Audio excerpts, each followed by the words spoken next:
गणेशोत्सव अवघ्या काही दिवसांवर येऊन ठेपला असून गणेशाच्या आगमनासाठी सर्वत्र लगबग सुरू आहे।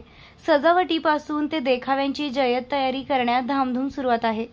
कोपरगाव शहरातही गणेशाची आगमनाची जय्यत तयारी सुरू असून शहरातील शिवसेना प्रमुख बाळासाहेब ठाकरे युवा मंच हत्ती गणपतीच्या वतीनं गणेशाच्या आगमनासाठी ढोल पथकाची जय्यत तयारी सुरू झाली आहे।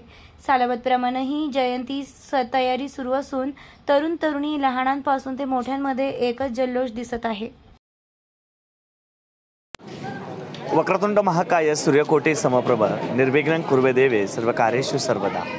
साहजिकच थोडंसं महाराष्ट्र संस्कृतीचं जतन करत असताना अनेक सण उत्सव मोठमोठ्या उत्साहाने साजरे करण्याची पार्श्वभूमी खऱ्या अर्थाने ही महाराष्ट्राच्या नावामध्ये आहे। आणि साहजिकच आज तागायमध्ये नकळतपणे अनेकांच्या मनाला हुरूर लागते ती म्हणजे गणरायाच्या आगमनाची।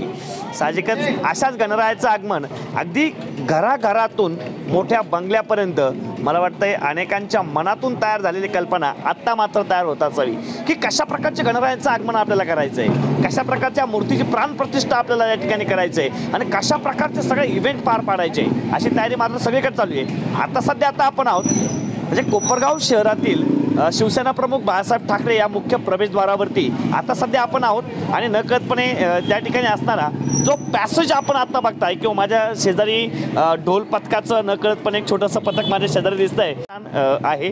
त्या प्रतिष्ठानच्या वतीने गेल्या अनेक वर्षापासून ढोल ताशांच्या गजरामध्ये वाद्यामध्ये हे सर्व तरुण युवा त्यांच्यासोबत काही युवती आहे यांच्या वतीने एक छोटंसं पथक जबरदस्तपणे जल्लोषात या कोपरगावात साजरं केलं जातं।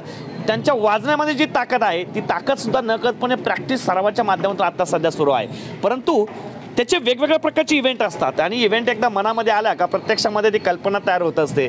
साहजिकच या पाठीमागे सुद्धा खूप मोठा डायरेक्टर असतो, कुठली घटना असो, घटना घडली म्हणजे त्याच्या पाठीमागे चांगलं असलं म्हणजे त्या पडद्या पाठीमागचा मात्र डायरेक्टर महत्त्वाचा असतो। हिरो दिसतात परंतु नकळतपणे स्वतः पण डायरेक्टर खरंच आहेत, ते शब्दाने नाही पण ते त्यांच्या कर्तृत्वाने सुद्धा डायरेक्टर आहेत।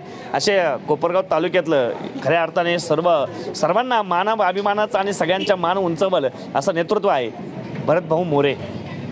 अनेक सामाजिक कार्यक्रमाच्या माध्यमातून अनेक आवाज उठवण्याच्या माध्यमातून तुम्ही त्यांना ऐकतात, तेच भरत भाऊ मोरे। आज तुम्ही भरत भाऊ सगळ्यात महत्त्वाचा तुम्हाला एक माझा प्रश्न आहे की गणपती उत्सव गणपती प्रतिष्ठान खऱ्या अर्थाने हा छोट्या मोठ्यांच्या काळजातला विषय, याकरता कुठल्या प्रकारचं वय बघितलं जात नाही, आपण आपल्या वयाला विचार करत नाही, साहजिक आपण आपलं नावाप्रमाणे कर्तृत्व सिद्ध करतात। मला एक सगळ्यात महत्त्वाचा प्रश्न तुम्हाला विचारायचा की गणपती उत्सव हाती प्रतिष्ठान गणपती उत्सव हा तुम्ही कोपरगाव शहरामध्ये ढोल ताशांच्या गजरामध्ये करत असताना किती वर्षापासून सगळ्यात महत्त्वाचा वारसा आपल्याकडे आहे? गेल्या 7 वर्षापासून आम्ही हत्ती गणपती या मंडळाच्या माध्यमातून सर्वच कोपरगाव शहरातील तरुण तरुणी एकत्र येतात। मागच्या वर्षी आमचा 151 ढोल ताशा पथकाचं आमचं एक मोठं पथक होतं, अतिशय जल्लोषात। मागच्या वेळेस आठवत असेल, मागच्या प्रचंड पाऊस त्यावेळेस झाला, प्रचंड थंड हवा त्यावेळेस होती, पण तरीही माझ्या मंडळाचे सदस्य अजिबात पावसाला डगमगले नाही। किती थंड वारा होता त्यावेळेससुद्धा माझ्या या सभासदांनी अतिशय जल्लोषात गणपती बाप्पाचं विसर्जन केलं। यावेळेस आमचा निश्चय असा आहे 201 ढोल आणि 21 आमचे ताशे यावेळेस असणार आहेत आणि 10 दिवस गणपतीची आरास म्हणजे गणपती समोरचे डेकोरेशन असणार आहे। निश्चितच त्यातून पाणी बचत करा, इंधन बचत करा, असं डेकोरेशन आम्ही समाज प्रबोधन करणार, या माध्यमातून असं डेकोरेशन आम्ही त्या ठिकाणी करणार आहेत। मी कोपरगावातील सर्व नागरिकांना आव्हान करतो, 19 सप्टेंबरला गणपती बाप्पाचं आगमन जगभरात होतं आहे, आपल्या घरात होतं आहे। आपण गणपती बाप्पाला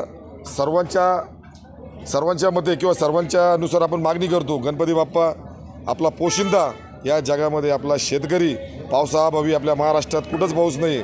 मी गणपती बाप्पाला विनंती करतो, बाप्पा तू येण्याआधी निश्चितच वरुण राजाचं आगमन या ठिकाणी झालं पाहिजे, जेणेकरून आमचा पोशिंदा आहे, आमचा शेतकरी राजा आहे, बळीराजा आहे, तो आज फक्त आकाशाकडं वाट पाहतोय पावसाची। गणपती बाप्पा तुझ्या आगमनाच्या आधी पावसाचं आगमन झालं पाहिजे अशी विनंती आम्ही तुला करतो या ठिकाणी। साहजिकच भरत भाऊने एक अत्यंत सुंदर अशा सरावान ते लक्षात घ्या, माणसाला हे सांगावं लागत नाही की आपण नेमके या ठिकाणी आपलं कर्तृत्व कसं सिद्ध करायचं असतं। एक अत्यंत सुंदरतेने असा काळजातला हात घालणारा विषय घातला आणि शेतकरी राजाला सुखासमाधानाचा आणि आपल्या सर्वांना दिवस त्या ठिकाणी चांगल्या प्रकारच्या आनंदाचे यावं याकरता या वरुण राजाला प्रार्थना केली, भगवंत परमेश्वर प्रार्थना केली की गणपतीच्या आधी या ठिकाणी एक सुंदर आणि छानसा एक पाऊस मात्र या ठिकाणी झाला तर मला वाटतं जरा थोडंसं नक्कीच चांगलं बरं होईल आणि व्यवस्थित होईल। एक या निमित्ताने एक छोटीशी झलक मात्र मी तुम्हाला दाखवतोय, नुसतं बोलत नाही आहे, मी बोलत नाही आहे किंवा भरत भाऊ बोलत नाही की गेल्या 7 वर्षापासून आम्ही काय करतोय. तुम्हाला सध्या या रोखोक वृत्तवाहिनी अशी आहे की कुठल्या प्रकारचं नाटक नाही, त्या ठिकाणी लाईव्ह कार्यक्रम दाखवण्याची ताकद ही फक्त या रोखोक वृत्तवाहिनीत आहे. मी तुम्हाला लाईव्ह दाखवतोय की खरंच हे तरुण युवा कार्यकर्ते कशा प्रकारचा रिदम या गणपती उत्सवाच्या निमित्ताने हत्ती प्रतिष्ठानच्या वतीने भरतभाऊ मोरेंच्या या नेतृत्वाखाली कशा प्रकारचा आवाज करताय. एक छोटंसं रिहर्सल दाखवतोय. अशा अनेक प्रकारच्या प्रतिष्ठानला आपण भेट देणार आहे, पण तुर्तातच रोखोक तुम्हाला दाखवतोय एक लाईव्ह की कशा प्रकारची प्रॅक्टिस केली जाते. एक छोटीशी झलक तुमच्या सर्वांच्यासाठी.